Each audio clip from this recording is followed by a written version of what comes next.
I thought the vote.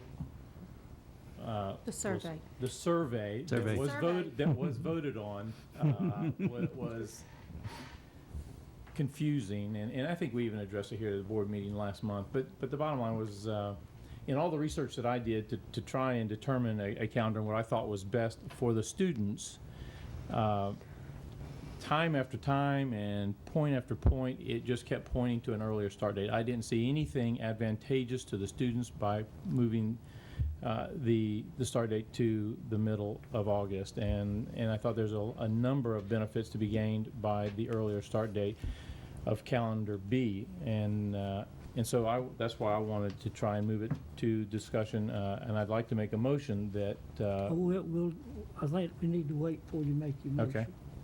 All right, at this time, and I'm going to interject as chairman, has the calendar been a mess? Yes, absolutely. But regardless of who voted and what, there was no distinction. When you looked at the original minutes, it was very clear. And even though some way, amazingly, we got mixed up between survey and vote, but everything, but let me assure you, vote was used as much or more in the survey. Well, we voted twice, surveyed twice. And the amazing thing is calendar A, there was 1,730 parents voted on calendar A. This is the final last vote. Calendar B, there was 1971 parents voted, okay? But when you have to understand, if we didn't want to consider school staff and district staff, then we shouldn't have put them in the survey, but we did. So consequently, when it was all said and done, there was 3,701 voted for A, and there was a total of 2,267 voted for B. Now, I hate to say this, but what's going to make teachers and parents and students and everyone begin to wonder is, after now should we have probably not did what we did? Yes, but unfortunately we did. So I mean, to me, now, if we're now going to totally disregard, well, you realize that there was, if you're looking at parents alone, there was still like 220 votes difference between the parents that voted for A and B. But when you throw the teachers and you throw the district staff in there, it now becomes overwhelmingly in favor of A. Well, I mean, will we do something different next year? Absolutely, unless I could get me 2 more votes to maybe decide to make this more than 1 year, if we could stay. But ladies and gentlemen, board members, we can't, after going through all of this, I mean, it's a tragedy if we don't try not to follow what not 1 vote, but 2 came out with the most votes.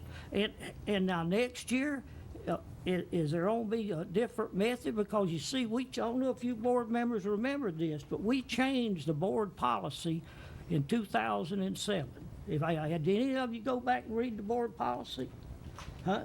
Well, you understand, before that, it was a very clear policy. It said the school board and the OCEA will get together and they will form a committee that decides the calendar. Well, in 2007, we changed it. The only thing we did, we changed it from school board to superintendent, because we assumed that maybe the superintendent probably needed to have a little more impact in it.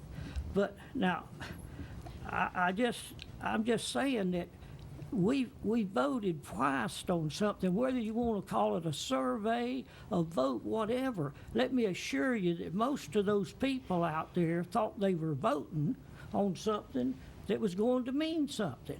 And let me assure you, I've stayed out of the calendar business for 16 years, because there's no winner in it. You know, it's like with AP teachers are wanting calendar B.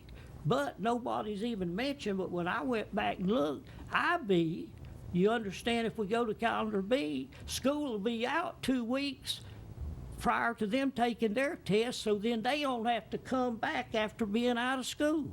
So, I mean, you know, I personally think that the public's spoken. They chose calendar B. And hey, if we didn't want, we all of a sudden now saying, oh, well, we, look, the teachers all wanted this. Well, no, not all the teachers wanted it. There was still a high number of teachers didn't. And as the lady just spoke, absolutely, there was, or Mr. Kelly, there was a larger number of secondary teachers voted for calendar B. But they was still, an awful lot of them still voted for calendar A. But are we on completely say that the elementary teachers, because they overwhelmingly supported A, that their opinion and they don't know as much about what's good for children as the secondary? No, I don't think either party believes in that. And to me, if I may love B, I won't tell you which one I love, but I can assure you this, I think it's a disgrace if we go approve calendar B over A after we didn't vote one time, we voted twice. And now we can do what we want here tonight, but I in good conscience, I just don't see how we can, you know, the figures don't lie. And when it says 3,701 voted for A and 2,267 voted for B, well, now, if we want to change the method, let's change it, but let's don't change it in the middle of the game.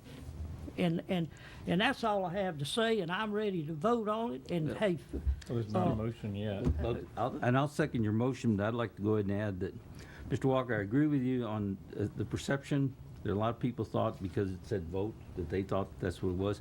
It's supposed to be a survey to give us a sense of the community, and we take that into account, but also we take into account the academic merits of the two calendars. The way I see it, the first calendar, you come back from Christmas vacation, you have 14 more days before the semester ends. With calendar B, that's 14 more days, not only for the AP, but also for FCAT or any other instruction. And I think that academically, the calendar B is better. And granted, I know that, you know, the vote was a survey, or you want to call it, but still, it's our responsibility. And I view it that I think B is actually the best thing for the students of our district for the academic purposes, mainly for the FCAT, also extends the AP.